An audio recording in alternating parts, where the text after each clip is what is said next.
The mega best-selling Fancy Nancy series is known to millions of little girls for her dazzling wardrobe, her impressive vocabulary, and her fondness for anything French. Well, there is a brand new book out as Nancy becomes the star reporter for her third grade newspaper. Author Jane O'Connor joins me this morning to tell us more. Good morning. Good morning, Carly. Thanks so much for having me on. Oh, what an honor to have you on our show this morning. First, I don't think I realized you had two boys. How did you enter into this world of Fancy Nancy?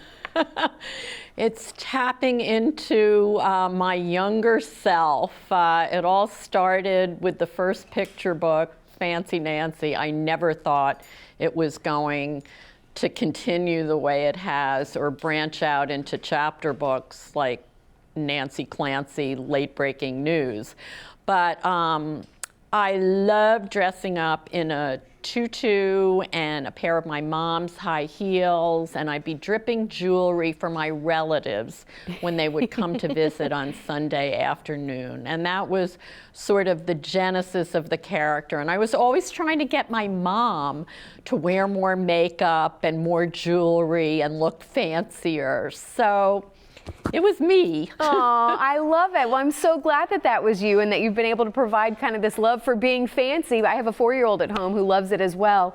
Tell me, what do you think is the secret about Nancy that has been, I think TV shows, it's very easy for kids to identify with and kind of fall in love with, but you have done something remarkable with creating this character in a book series that people have fallen in love with. What is the secret? What's the magic, do you think? Well, I think they're funny. I think they have just phenomenal illustrations. Robin Price Glasser is a genius, and it was our editor, Margaret Anastas, who paired us together. And I think that there is a glitter gene in little girls at a certain stage in their lives. And the idea of creating your own self-image and your sense of yourself, I think, without getting too serious about it, accounts for a lot of dress up and pretend. And I mean, who doesn't like to have a tea party?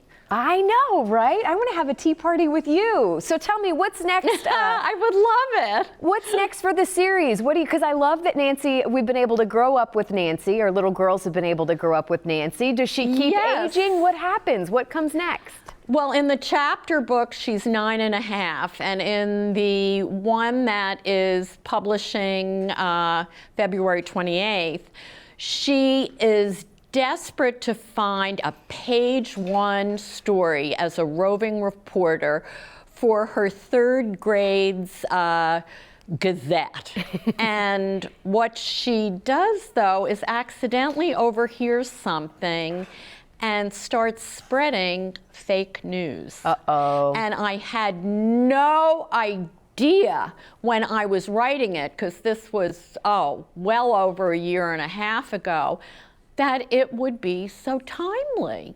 And it's a funny story, and Late Breaking News does end with really phenomenal news for Nancy, which I won't divulge. But the story does weave in what it means to be a journalist and what a newspaper story has to have. So that was serendipitous. I love it. Jane, thank you so much, and I mean it. Next time you're in Tampa, please come. We'll have a tea party. Oh, I would love it, with Tinsley. Yes, yes, I know. I told her my daughter's name, you said was Fancy. I'm going to make sure and tell her that. Thank you so much, Jane. Bye-bye, Carly. We're going to send it over to Natalie.